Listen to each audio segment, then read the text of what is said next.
નમસ્કાર મિત્રો, હું છું ગોપાલ ઇટાલિયા. ગઈકાલે 15મી એપ્રિલ 2026 નો દિવસ હતો.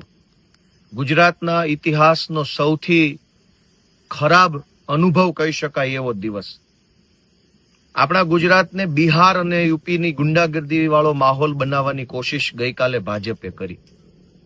ગુજરાતના ઇતિહાસમાં કોઈ દિવસ ક્યારેય ન બની હોય એટલી હદે અપહરણની, ધમકીની, ગુંડાગીર્દીની, ખોટી પોલીસ એફઆઈઆરો કરવાની અને ગમે તેમ કરી અને વિરોધ પક્ષના ઉમેદવારોના ફોર્મ ખેંચાઈ જાય એવી કોશિશ ગઈકાલે ભાજપે ભરપૂર કરી.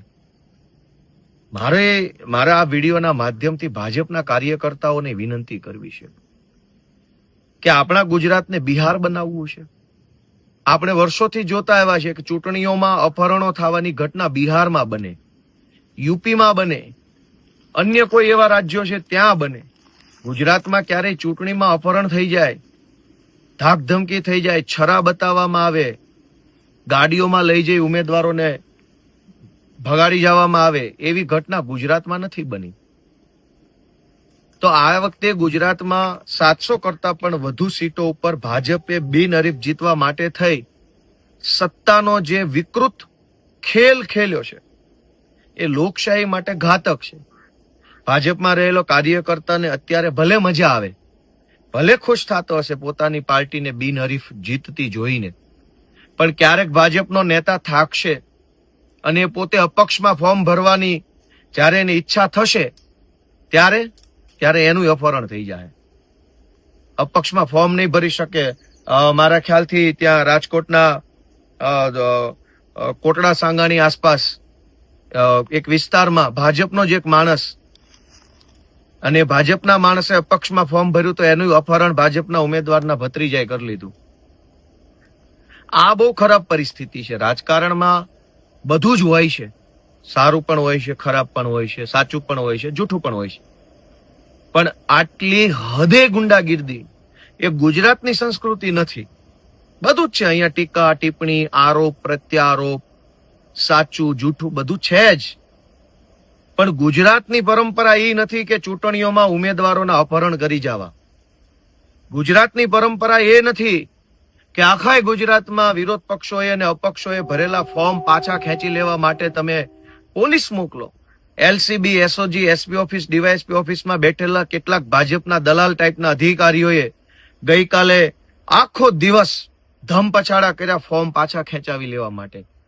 હજારો વિડીયો વાયરલ થયા, હજારો અલગ અલગ જિલ્લામાંથી હજારો વિડીયો વાયરલ થયા, જેમાં લોકોએ નરી આંખે જોયું કે આ ભાજપના માણસો અને કેટલાક પોલીસ વાળા ભેગા મળી લોકશાહીનું ખૂન કરી રહ્યા છે. અમે ફોર્મ ભરીએ બહુ તો હારી જઈએ, પણ અમે ફોર્મ જ ન ભરીએ એ ક્યાંની વાત થઈ? અને આ કોઈ આમ આદમી પાર્ટી કે કોંગ્રેસનું નુકસાન નથી.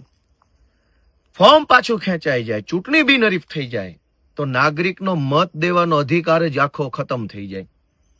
આ મત દેવાનો અધિકાર છે ને એ કઈ ભાજપ વાળાએ આપણને ભીખમાં, ખેરાતમાં કે દાનમાં નથી આપ્યો. 200 વર્ષ સુધી ભારત દેશના મહાન ક્રાંતિકારી મહાપુરુષો લડ્યા છે, 4-4, 5-5 પેઢીના બલિદાન આપ્યા છે, જિંદગીઓ ખર્ચી નાખી છે. ત્યારે ભારત આઝાદ થયું ને આઝાદ થયા પછી બાબા સાહેબ આંબેડકરે 2 વર્ષ સુધી બંધારણ લખ્યું. 2 વર્ષ ને 11 મહિના, પોણા 3 વર્ષ. 200 વર્ષ આઝાદી માટે, 3 વર્ષ બંધારણ લખવા માટે, અને એના પછી આ બટન દબાવવાનો અધિકાર મળ્યો છે. આ કોઈએ ભીખમાં આપેલું મામૂલી વસ્તુ નથી.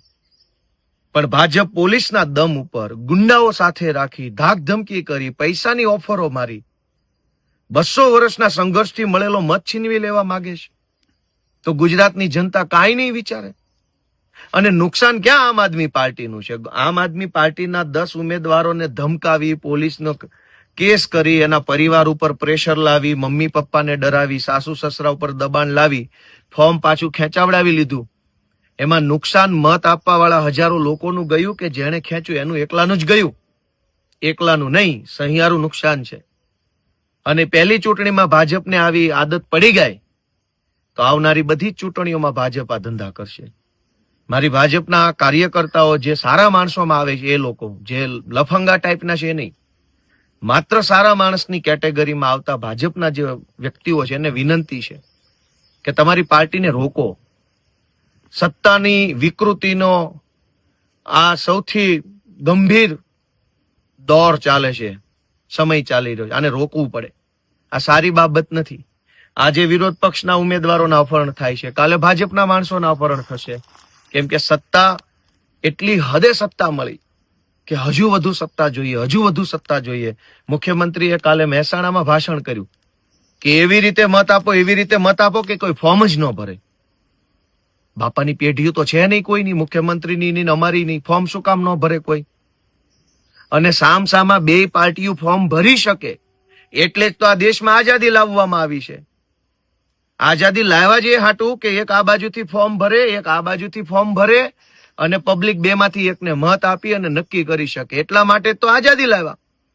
હામું ફોર્મ જ ના ભરવાનું હોત તો અંગ્રેજો હતા જ. ક્યાં કોઈ ફોર્મ ભરી શકતું હતું? ક્યાં કોઈને ફોર્મ ભરવાનો અધિકાર હતો? ફોર્મ ભરવાનું ક્યાં કોઈ વિચારી શકતું હતું? ફોર્મ ભરી શકાય એવી વ્યવસ્થા લાવવા માટે 200 વર્ષ આ દેશના મહાપુરુષોએ બલિદાન આપ્યા છે. અને 4 પૈસાના ભાજપના કેટલાક નેતાઓને મનમાં એટલો બધો અહંકાર આવી ગયો છે કે કોઈ ફોર્મ ન ભરવું જોઈએ, માત્ર ભાજપના માણસો જીતવા જોઈએ. મારી તો ભાજપના નેતાઓ જેને સત્તાની હવા ચડી ગઈ ને એને વિનંતી છે કે ભાઈ સાહેબ, બાપા તમે ગયડા થશો ને, હાથ હાલતા બંધ થઈ જાય, પગ હાલતા બંધ થઈ જાય ને ત્યારે તમારી જગ્યાએ કોઈ બીજો આવેલો હશે અને એ પછી તમારા પર તાનાશાહી કરશે તો શું કરશો? એટલે સત્તાની હવા મર્યાદામાં હોવી જોઈએ, સત્તાનો અહંકાર માપનો હોવો જોઈએ. ગુજરાતને યુપી બિહાર બનતું રોકવાની જવાબદારી ભાજપના કાર્યકર્તાઓની, આપના કાર્યકર્તાઓની, સામાન્ય જનતા બધાયની છે. કોઈ પણ, મેં ફરીથી કહું કે રાજકારણમાં ટીકા ટિપ્પણી, આરોપ પ્રત્યારોપ, સાચું જૂઠું બધું છે જ, પણ ગુજરાતની સંસ્કૃતિમાં ચૂંટણીનું ફોર્મ ન ભરવા દેવા માટે અપહરણ કરવાની વ્યવસ્થા નથી.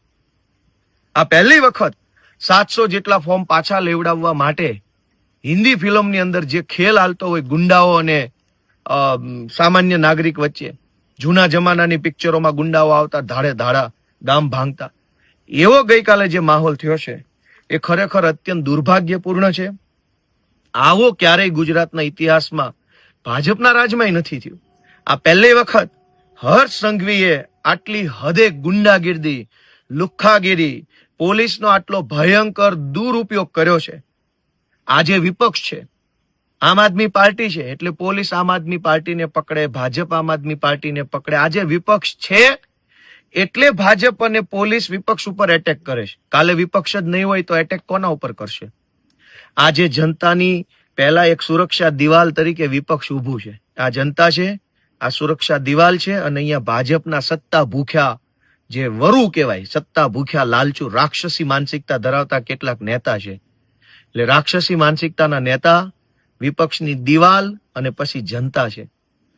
આ વિપક્ષની દિવાલ તૂટી જશે, આ દિવાલ હટી જશે તો આ સત્તા ભૂખ્યા રાક્ષસી માનસિકતાના નેતાઓ પબ્લિકની શું હાલત કરશે? લોકો જાગૃત બને. મારી એક જ વિનંતી છે કે આ ચૂંટણી સ્થાનિક સ્વરાજ્યની છે, પણ ગુજરાતને બિહાર બનતા રોકવાની જવાબદારી આપણા બધાની છે. એક વખત આ લોકોનું સત્તાનું અભિમાન ઉતારો, સાવણો દબાવો, એવી 2 હાથ જોડીને વિનંતી કરું છું. જય જય ગરવી ગુજરાત.